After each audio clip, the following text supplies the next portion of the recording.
Target's biggest mistake wasn't a single misstep, it was failing to choose a clear direction. While Walmart doubled down on low prices and Costco cemented loyalty with exclusive perks, Target drifted. The consequences have been severe. A 40-day boycott was triggered by the company's rollback of diversity initiatives. Target's brand once stood for a distinct blend of style and affordability, a place where shoppers could discover designer collaborations and well-curated basics in a visually inviting environment. Over the years, this clear identity has faded. A brand once celebrated for a joyful shopping experience now faces shrinking profits and an uncertain purpose. Target originally promised better design at Walmart prices, showcasing curated designer collaborations in bright, inviting stores. Over time, that identity blurred. Today, a shopper might find high-end kitchen gadgets beside bargain bin toys, with little consistency from location to location. Even store layouts reflect this identity crisis. Some locations feature clothing displays at the entrance, while others lead with groceries. Merchandise assortments vary widely by region. Coastal stores may highlight trendy athleisure, while Midwest stores stock more home goods. Customers often report frustration when favorite items disappear with no replacements, a sharp contrast to Costco's reliable rotation of core products. This lack of clarity shows up in customer behavior. While Target's customer spend has remained flat, Walmart and Costco shoppers are spending more per quarter. Shoppers increasingly question whether Target offers the value or experience they once expected, with some opting for Walmart for essentials and others turning to Costco for bigger stock-up trips. Surveys and focus groups reveal that younger consumers, in particular, struggle to define what makes Target different. Budget customers notice creeping prices, while premium shoppers see fewer reasons to choose Target over rivals. Competitors exploited this vacuum. Walmart, still value-focused, moved upmarket with exclusive celebrity lines from Drew Barrymore and Sofia Vergara, and stronger private labels, drawing higher-income shoppers. Costco leaned harder into its membership model, just 4,000 core items turning every 30 days, 3 times faster than Target's 75,000 SKU assortment, driving loyalty and higher spend per visit. Caught in the middle, Target tried to court both ends of the market and pleased neither. Target's position in the market is now ambiguous. Neither the price leader nor the premium destination. This dilution of brand identity has become self-reinforcing. Fewer trips mean less insight into customer preferences, which in turn leads to more merchandising missteps. As Target's distinctiveness fades, competitors with clearer value propositions continue to pull ahead. The effects of this drift are visible not just in perception, but also in the everyday shopping experience. Meanwhile, Walmart's celebrity tie-ins and Amazon's brand have eroded the cachet of Target's once exclusive designer partnerships.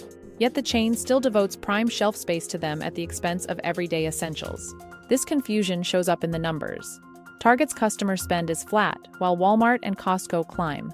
Younger shoppers struggle to define what makes Target unique.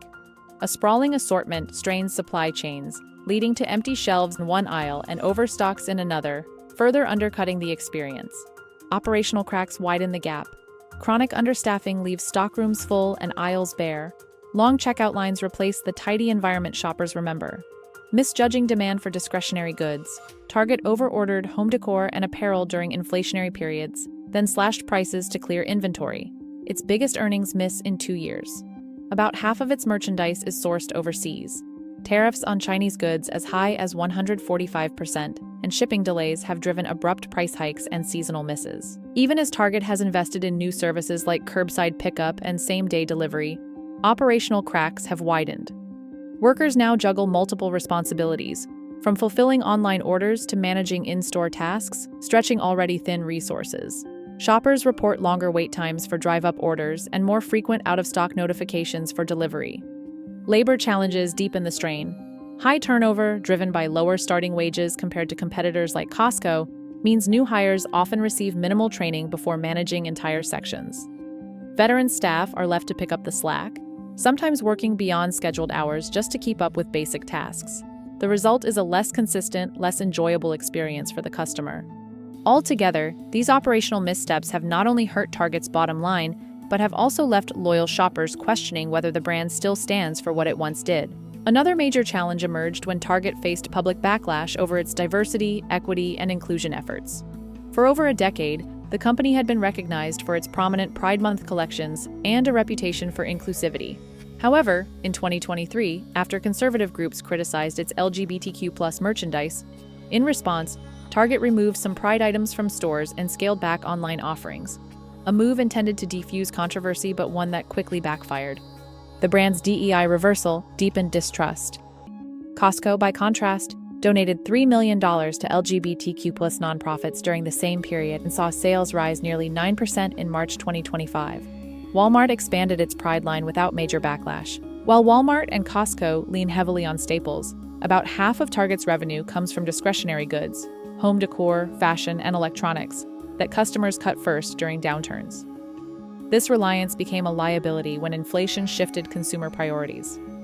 As shoppers pulled back on non-essentials, Target's stores filled with unsold merchandise, especially in categories that once defined its brand. Meanwhile, basics like detergent and diapers often ran low, frustrating customers who expected Target to be a one-stop shop. Online rivals such as Amazon and TikTok Shop captured shoppers seeking convenience and novelty, dulling the impact of Target's designer tie-ins.